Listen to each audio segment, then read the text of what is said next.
Hello दोस्तों, आज मैं आपका फिर से स्वागत करती हूँ आपके इस प्यारे से चैनल द फैबुलस इंडिया में। इन्हीं 5 कारणों से भक्तगण नहीं कर पाएंगे बाबा बद्रीनाथ धाम के दर्शन। क्या जल्द ही बंद कर देंगे बद्री विशाल अपना कपाट? वीडियो के एंड तक हमारे साथ बने रहिए। हिंदुओं के 4 धामों में से एक बद्रीनाथ धाम भगवान विष्णु का निवास स्थान है। ये भारत के उत्तराखंड राज्य में अलकनंदा नदी के बाएं तट पर नर और नारायण नामक 2 पर्वत श्रेणियों के बीच में स्थित है। पास में बहती गंगा इस जगह को और भी खूबसूरत बनाती है। केदारनाथ को जहां भगवान शंकर का आराम करने का स्थान माना गया है, वहीं बद्रीनाथ को सृष्टि का 8वां बैकुंठ कहा गया है, जहां भगवान विष्णु 6 माह तक निद्रा में रहते हैं और 6 माह जागते हैं। यहाँ बद्रीनाथ जी की मूर्ति शालिग्राम शिला से बनी हुई है, जो कि एक चतुर्भुज ध्यान मुद्रा में है। यहाँ नर नारायण विग्रह की पूजा भी होती है और एक अखंड दीप हमेशा जलता रहता है। तो दर्शकों, आपको मैं ये भी बता दूं कि बद्रीनाथ का नाम आखिर बद्रीनाथ कैसे पड़ा।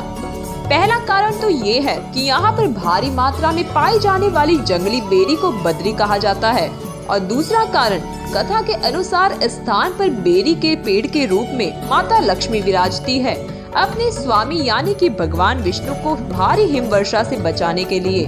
तो ये भी एक कारण माना जाता है बद्रीनाथ का। लेकिन अब सवाल ये है कि आखिर नारायण अपने भक्तों के साथ ऐसा क्यों करेंगे? तो चलिए आपको बता दूं। पुराणों के अनुसार भूकंप, जल प्रलय और सूखे के बाद गंगा लुप्त हो जाएंगे, और इसी गंगा की कथा के साथ जुड़ी है बद्रीनाथ और केदारनाथ तीर्थ स्थल की रोचक कहानी।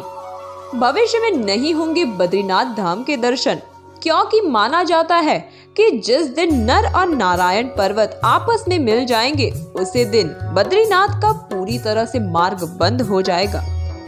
तो बात ये है कि आखिर कौन है ये नर और नारायण? तो दरअसल भगवान विष्णु के 24 अवतारों में से एक नर और नारायण ऋषि की यह तपोभूमि है। उनके तप से ही प्रसन्न होकर केदारनाथ में भगवान शिव विराजे हैं। कहते हैं कि सतयुग में बद्रीनाथ धाम की स्थापना नारायण ने की थी। भगवान केदारेश्वर ज्योतिर्लिंग के दर्शन के बाद बद्री क्षेत्र में भगवान नर नारायण का दर्शन करने से मनुष्य के सारे पाप नष्ट हो जाते हैं और उसे जीवन मुक्ति भी प्राप्त होती है।